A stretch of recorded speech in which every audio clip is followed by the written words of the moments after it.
प्रिय विद्यार्थियों, famous Hindi channel में आप सभी का स्वागत है। आज हम कक्षा 10 के हिंदी अनिवार्य संस्कृत खंड के 8वें पाठ को लेकर उपस्थित हैं, जिसका शीर्षक है भारतीय संस्कृति, यानी भारत की संस्कृति। तो आइए देखते हैं इसका हिंदी अनुवाद। मानव जीवन संस्करणम संस्कृति। पहले तो इसका संदर्भ लिखेंगे। प्रस्तुत गद्यांश हमारी पाठ्य पुस्तक हिंदी के अनिवार्य संस्कृत खंड के भारतीय संस्कृति नामक पाठ से अवतरित है। इसके बाद हिंदी अनुवाद लिखेंगे। मानव जीवन संस्करणम संस्कृति। मानव जीवन का संस्कार संस्कृति है।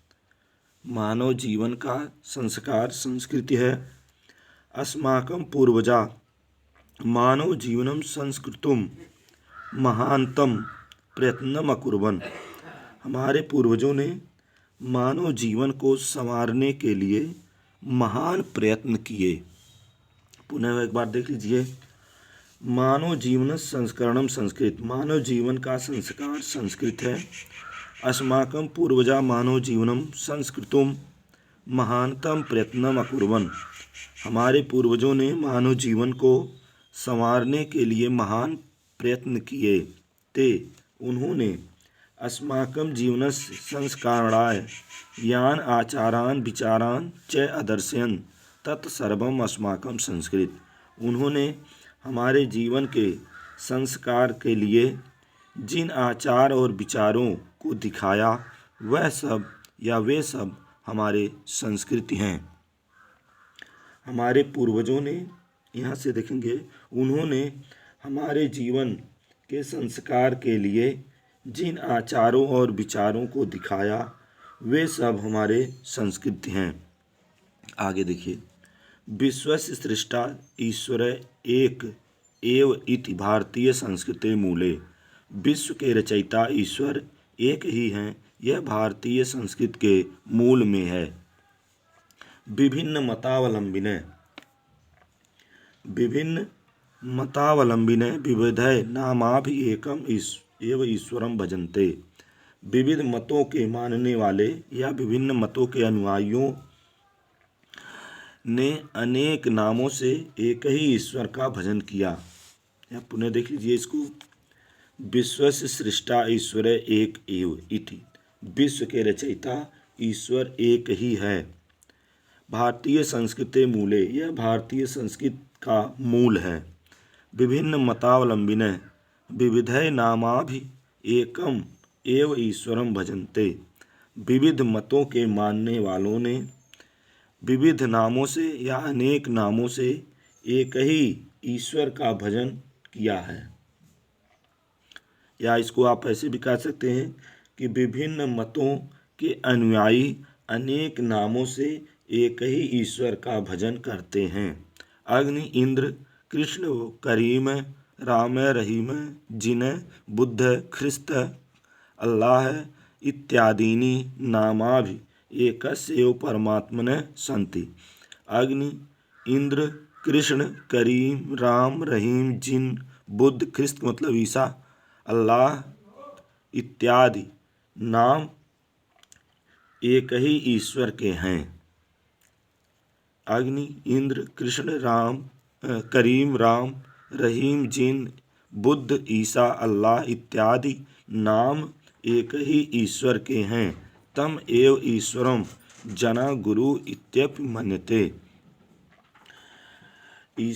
उसी ईश्वर को लोग गुरु भी मानते हैं। अतः सर्वेषां मतानां समभावः सम्मानश्च अस्माकं संस्कृते संदेशः। अतः सभी मतों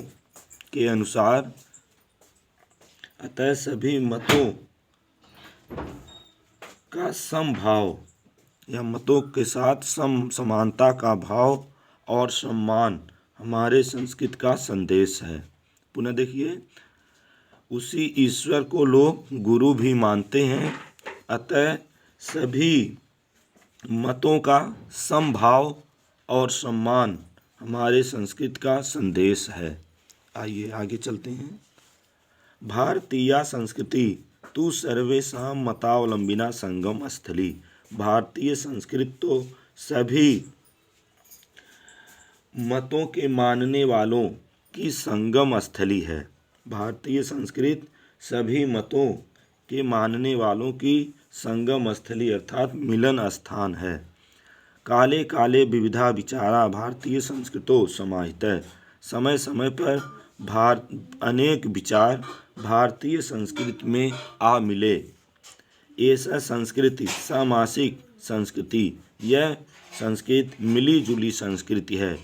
अस्याः विकासे विविधानां जातीनां संप्रदायानां विश्वासानाश्च योगदानं दृश्यते।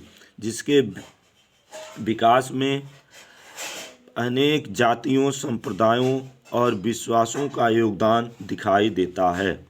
जिसके विकास में अनेक जातियों, संप्रदायों और विश्वासों का योगदान दिखाई देता है। अतएव अस्माकं भारतीयानां एका संस्कृति एका च राष्ट्रीयता।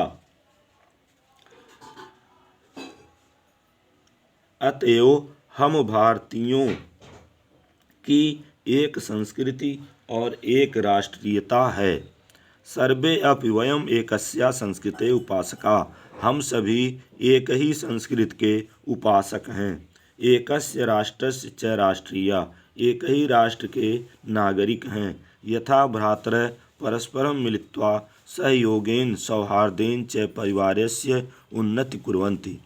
यहाँ भाई भाई आपस में मिलकर प्रेम और सहयोग से परिवार की उन्नति करते हैं। जिस प्रकार, यथा मतलब जिस प्रकार, यहाँ जिस प्रकार भाई भाई आपस में मिलकर सहयोग और प्रेम से परिवार की उन्नति करते हैं, तथैव अस्माभिः अपि सहयोगेन सौहार्देन च राष्ट्रस्य उन्नति कर्तव्या। उसी तरह से या उसी प्रकार से हमें भी सहयोग और प्रेम से अपने राष्ट्र की उन्नति करनी चाहिए। अस्माकं संस्कृति सदा गतिशीला वर्तते। हमारी संस्कृति सदा गतिशील है। मानव जीवनम संस्कृतुम ऐसा यथा समयम नवा नवा विचारधारा स्वीकरोति। मानव जीवन के संस्कार में यह समय समय पर नए नए विचारों को स्वीकार करती है। नवा शक्तिं च प्राप्नोति, और नए शक्ति को प्राप्त होती है। अत्र दुराग्रह नास्ति, यहाँ हठ नहीं है। यत् युक्त युक्तम कल्याणकारी च तदत्र सहर्ष गृहीतम भवति। जो उचित और कल्याणकारी है वह हर्ष सहित ग्रहण होती है। जो उचित और कल्याणकारी है वह हर्षपूर्वक स्वीकार होता है, या हर्ष के साथ, हर्ष मतलब खुशी, हर्ष के साथ स्वीकार होता है। एतस्या गतिशीतलतया रहस्यं मानव जीवनस्य शाश्वत मूल्येषु निहितम्। तद यथा सत्यस्य प्रतिष्ठा सर्वभूतेषु संभाव्य विचारेषु औदार्यम् आचार्य दृढ़ता चेति। इसकी गतिशीलता का रहस्य मानव जीवन के सदा रहने वाले आदर्शों। इसके गतिशीलता का रहस्य मानव जीवन के सदा रहने वाले आदर्शों, जैसे कि सत्य के लिए प्रतिष्ठा, सभी के साथ समभाव या समानता का भाव, विचारों में उदारता, आचरण में दृढ़ता निहित है। पुनः एक बार देख लीजिए इसको। इसके गतिशीलता का रहस्य, इसके गतिशीलता का रहस्य मानव जीवन के सदा रहने वाले आदर्शों, मानव जीवन के सदा रहने वाले आदर्शों, जैसे कि सत्य के लिए प्रतिष्ठा, सभी के साथ समानता का भाव, विचारों में उदारता, आचरण में दृढ़ता निहित है। अब आइए आगे चलते हैं। अंतिम ऐसा कर्म वीराणाम संस्कृति, यह कर्म वीरों की संस्कृति है। कुर्वन्नेह कर्मणि जिजीविषे इच्छतम समा इति अस्या उद्घोषः। कर्म करते हुए 100 वर्ष तक जीने की इच्छा करें, यह इसका घोषणा है। कर्म करते हुए 100 वर्ष तक जीने की इच्छा करें, यह इसका घोषणा है। पूर्व कर्म तदंतरम फलम इति अस्माकं संस्कृते नियम। पहले कर्म बाद में फल, यह हमारे संस्कृत का नियम है। पहले कर्म बाद में फल, यह हमारी संस्कृत का नियम है। इदानीं यदा वयं राष्ट्रस्य नवनिर्माणे संलग्ना अस्म। इस समय जब हम लोग राष्ट्र के नवनिर्माण में लगे हैं, निरंतरम कार्यकरणम अस्माकं मुख्य कर्तव्यम। तब लगातार काम करते रहना हमारा प्रथम कर्तव्य या मुख्य कर्तव्य है। निजस्य श्रमस्य फलम भोग। अपने परिश्रम का फल भोगने योग्य है। अन्यस्य श्रमस्य शोषणम सर्वथा वर्जनीय। और दूसरे के श्रम का या परिश्रम का शोषण करना त्यागने योग्य है, वर्जित है। यदि वयम विपरीतम आचारम, यदि हम इसके विपरीत आचरण करते हैं, तदा न वयम सत्य भारतीय संस्कृते उपासक, तो हम भारतीय संस्कृति के सच्चे उपासक नहीं हैं। वयम तथैव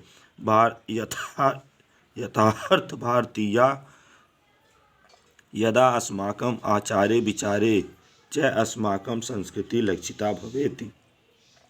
जब हम तभी वास्तविक रूप से भारतीय हैं जब हमारे आचार और विचार में हमारी संस्कृति दिखाई दे। पुनः देख लीजिए, हम तभी वास्तविक भारतीय हैं जब हमारे आचार और विचार में हमारी संस्कृति दिखाई दे। अभिलाषम वयम यत विश्वस्य अभ्युत्थाय भारतीय संस्कृते ऐसे दिव्य संदेश लोके सर्वत्र प्रसरेत। हम चाहते हैं कि संसार की उन्नति के लिए भारतीय संस्कृति का यह दिव्य संदेश संसार में सब जगह फैले। हम चाहते हैं, हमारी इच्छा है कि विश्व के या संसार की उन्नति के लिए भारतीय संस्कृति का यह दिव्य संदेश संसार में सब जगह फैले। सर्वे भवन्तु सुखिनः, सर्वे सन्तु निरामया, सर्वे भद्राणि पश्यन्तु मा कश्चित् दुःख भाग् भवेत्। सर्वे भवन्तु सुखिनः, सभी सुखी हों। सर्वे सन्तु निरामया, सभी निरोगी हों। सर्वे भद्राणि पश्यन्तु, सभी कल्याण को देखें, अर्थात सभी सुखी हों। माँ कश्चित् दुःख भाग् भवेत्, कोई भी दुख का भागी न हो। पुनः एक बार देख लीजिए, सभी सुखी हों, सभी सुखी हों, सभी लोग निरोगी हों, सभी सुखी हों, सभी निरोगी हों अर्थात रोग रहित हों। सर्वे भद्राण, सभी कल्याण को देखें या सबका कल्याण हो। माँ कश्चित् दुःख भाग् भवेत्, कोई भी दुख का भागी न हो। यानी सभी सुखी हों, सभी निरोगी हों, सबका कल्याण हो, कोई भी दुख का भागी न हो। तो इस तरह से बच्चों यह पाठ समाप्त हुआ। आप लोगों को अगर हमारा वीडियो पसंद आए तो आप लोग हमारे चैनल को, फेमस हिंदी चैनल को सब्सक्राइब जरूर करें, लाइक करें और शेयर करें, ताकि आपको ऐसे वीडियो पुनः प्राप्त हो सकें जो यूपी बोर्ड परीक्षाओं में लाभकारी हों। धन्यवाद।